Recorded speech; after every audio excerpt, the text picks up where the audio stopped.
Shri M Shinas കൂടി നമുക്കൊപ്പം ചേരുകയാണ്. ശ്രീ എം ഷിനാസ്, ഇത് ഈ ട്രേഡ് നമ്മൾ നേരത്തെ സൂചിപ്പിച്ച ഗുഡ്സുമായി ബന്ധപ്പെട്ടുള്ള ഒരു ട്രേഡിൽ മാത്രം ഒതുങ്ങുന്ന ഒരു എഗ്രിമെൻ്റ് അല്ല. കമ്മിറ്റ്മെന്റ് ഓൺ സർവീസസ് ഉണ്ട്, ഇൻവെസ്റ്റ്മെന്റ് ഫെസിലിറ്റേഷൻ ഉണ്ട്, ലേബർ മൊബിലിറ്റി ഉണ്ട്, പബ്ലിക് പ്രൊക്യൂർമെന്റ് ഉണ്ട്, കോപ്പറേഷൻ ഓൺ ടെക്നിക്കൽ സ്റ്റാൻഡേർഡ്സ്, അങ്ങനെ നിരവധിയായിട്ടുള്ള വിഷയങ്ങളിലെ ഒരുമിച്ച് പോകാനുള്ള ഒരു തീരുമാനം കൂടിയാണ് ഇത് ഈ കരാറിന്റെ ഭാഗമായി ഉടലെടുക്കുന്നത്. മാത്രവുമല്ല, ഇന്ന് പ്രധാനമന്ത്രി സംസാരിക്കുമ്പോൾ ടെററിസത്തിനെതിരായിട്ടുള്ള ഒരു യോജിച്ച പോരാട്ടത്തിനും ഇരു രാഷ്ട്രങ്ങളും തമ്മിലുള്ള ധാരണയുണ്ടായിട്ടുണ്ട്. ഉഭയകക്ഷി ബന്ധം വലിയ രീതിയിൽ ശക്തിപ്പെടുത്താനുള്ള ധാരണ, അങ്ങനെ ഒക്കെയുള്ള കരാറിന്റെ ഭാഗമായിട്ട് തന്നെയാണ് ഈ ട്രേഡ് കരാർ യാഥാർത്ഥ്യമാകുന്നത്. അതുകൊണ്ട് തന്നെ ഈ വെസ്റ്റേൺ എക്കണോമിയുമായിട്ടുള്ള ഒരു സിഗ്നിഫിക്കൻ്റ് ആയിട്ടുള്ള ഒരു ഡീൽ ഇന്ത്യ സാധ്യമാക്കുന്നു എന്ന നിലയിൽ നമ്മൾ ഇതിനെ കാണണമോ? ശ്രീ നിർമ്മൽ ചൂണ്ടിക്കാണിച്ചതുപോലെ തന്നെ ട്രംപിന്റെ അൺപ്രഡിക്റ്റബിൾ ആണ് ട്രംപിന്റെ പ്രവചനാതീതമായ സ്വഭാവം. അദ്ദേഹം ട്രേഡിനെയാണ് ആയുധമാക്കുന്നത്. ചൈനയുടെ അസർട്ടീവ്നെസ്, ഇതിന് രണ്ടിനും ഇടയിൽ പെടുമ്പോൾ ഇന്ത്യക്ക് ഒരു വലിയ ചരിത്രപ്രധാനമായ ഒരു ഡീൽ എന്ന് പറഞ്ഞുകൂടെങ്കിലും ഇന്ത്യക്ക് ആശ്വാസമാണ്. അതേസമയം തന്നെ ബ്രിട്ടന്റെ കാര്യം നമ്മൾ നോക്കണം. ബ്രിട്ടൻ ഈ സ്റ്റാമറിന്റെ കീഴിലുള്ള ഇപ്പോഴത്തെ ബ്രിട്ടൻ എന്ന് പറഞ്ഞാൽ സ്റ്റാഗ്നേറ്റിംഗ് ഇക്കോണമിയാണ്.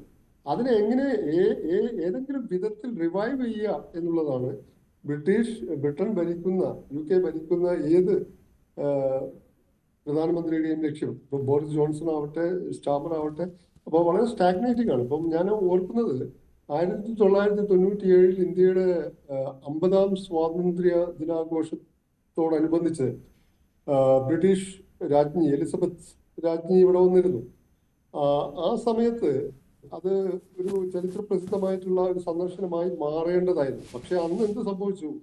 അന്ന് ബ്രിട്ടന്റെ വിദേശകാര്യ സെക്രട്ടറി ആയിരുന്ന റോബിൻ കുക്ക് കാശ്മീർ പ്രശ്നം, ഇന്ത്യ പാക് ബന്ധം ഒക്കെ എടുത്തിട്ട് പ്രശ്നം കലുഷിതമാക്കി, ഇന്ത്യയെ ചൊടിപ്പിച്ചു, അരോചകമായിട്ടുള്ള പ്രസ്താവനകൾ നടത്തി. ആ സമയത്താണ് ഐക്യ ഗുജറാളിനെ ബ്രിട്ടനെ തേർഡ് റേറ്റ് പവർ എന്ന് പരിഹസിച്ച് നിന്ദിച്ച് പറയേണ്ടി വന്നത്.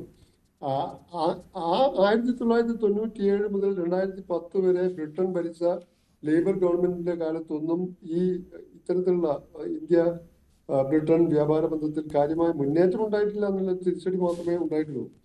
അപ്പോൾ അന്ന് തേർഡ് റേറ്റ് എന്ന് പ്രഖ്യാപിക്കുന്ന ആ സമയത്ത് 90-കളുടെ മധ്യത്തിൽ ഇന്ത്യയുടെയും ചൈനയുടെയും റഷ്യയുടെയും GDP കൂട്ടിച്ചേർത്താൽ ഉള്ളതിനേക്കാൾ അധികം GDP ഉണ്ടായിരുന്ന രാജ്യമാണ് ബ്രിട്ടൻ. ഇന്ന് ബ്രിട്ടൻ ലോകത്തെ 6ാമത്തെ സമ്പദ് വ്യവസ്ഥയാണ്. ഇന്ത്യയെ പോലെ തന്നെ ബ്രിട്ടനും ഒരു മിഡിൽ പവറാണ്. അവരുടെ ഇക്കോണമി, സമ്പദ് വ്യവസ്ഥ സ്റ്റാഗ്നേറ്റിംഗ്, വളരെ പരീക്ഷീണമായ അവസ്ഥയിലാണ്. അതിനെ എങ്ങനെയെങ്കിലും റിവൈവ് ചെയ്തെടുക്കാൻ ഇന്ത്യ അടക്കമുള്ള ഏത് രാഷ്ട്രങ്ങളുമായും അത്തരത്തിലുള്ള ഇളവുകൾ നൽകിയുള്ള ട്രേഡ് ഡീൽ, വ്യാപാര കരാർ ഉണ്ടാക്കുക അവരുടെയും ഇതാണ്. അതിനു മുമ്പൊക്കെ 90കളിൽ പോലും ഇന്ത്യക്ക് സ്വാതന്ത്ര്യം കിട്ടിയതിനു ശേഷം തൊട്ട് 90കൾ ഏതാണ്ട് 21ാം നൂറ്റാണ്ട് വരെ ഇന്ത്യയെ ബ്രിട്ടൻ കണ്ടിരുന്നത് ഒരു കൊളോണിയൽ കണ്ണാടിയിലൂടെയാണ്. അപ്പോ ആ രീതിയിലുള്ളൊരു കാരണം ഒരുപാട് പ്രശ്നങ്ങൾ ഇന്ത്യക്കും ഉണ്ടായിരുന്നു. വിഭജനം, അതുമായി ബന്ധപ്പെട്ട പ്രശ്നങ്ങൾ, പിന്നെ ഡീകോളനൈസേഷനുമായി ബന്ധപ്പെട്ട കാവോസ്, അപകോളനീകരണത്തിന്റെ, അതുപോലെ ശീതയുദ്ധത്തിൽ 2 ധ്രുവം, അങ്ങനെയൊക്കെ ആ കാലം 20ാം നൂറ്റാണ്ടിൽ ബ്രിട്ടനുമായി കാര്യമായ ബന്ധം ഉണ്ടാക്കാൻ പറ്റിയില്ല. 90കളുടെ തുടക്കത്തിൽ, പ്രഥമാർത്ഥത്തിൽ ജോൺ മേജർ ബ്രിട്ടീഷ് പ്രധാനമന്ത്രി ആയിരുന്നപ്പോൾ ഇന്ത്യയുടെ ഇക്കണോമിക് ലിബറലൈസേഷൻ, ധാരവൽക്കരണത്തെയൊക്കെ വളരെ പുകഴ്ത്തുകയുണ്ടായി. എന്നിട്ട് പോലും ഇത്തരമൊരു കരാറിൽ അന്നോ 21ാം നൂറ്റാണ്ടിന്റെ തുടക്കത്തിലോ ഒന്നും എത്തിപ്പെടാൻ പറ്റിയിട്ടില്ല. പക്ഷേ ഈ കരാർ എത്രമാത്രം തുല്യ നിലവാരത്തിൽ തുല്യതയുള്ളതാണ്, ഇരു രാജ്യങ്ങൾക്കും തുല്യ അളവിൽ ഗുണം ചെയ്യുന്നതാണ് എന്നതിനെ പറ്റി സാമ്പത്തിക വിദഗ്ധർക്ക് മാത്രമേ പറയാൻ പറ്റൂ. ഇപ്പോൾ വന്ന വാർത്തകൾ വെച്ച് നോക്കുമ്പോൾ ഒരുപാട് ഇറക്കുമതി, കയറ്റുമതി ചുങ്കം ഇരു രാജ്യങ്ങളും വലിയ തോതിൽ കുറച്ചിട്ടുണ്ട്, പൂജ്യമാക്കിയിട്ടുണ്ട് പലതും. അത് ഇന്ത്യക്ക് ഗുണം ചെയ്യാം, അവർക്കും ഗുണം ചെയ്യും. പക്ഷേ ഇറക്കുമതി തീരുവ കുറക്കാത്ത ക്ഷീരോൽപ്പന്ന മേഖലയ്ക്ക് ഇന്ത്യ കുറക്കാൻ സന്നദ്ധമായിട്ടില്ല എന്നാണ് വാർത്ത. വാർത്തകളിൽ നിന്ന് അറിയാൻ പറ്റിയത്.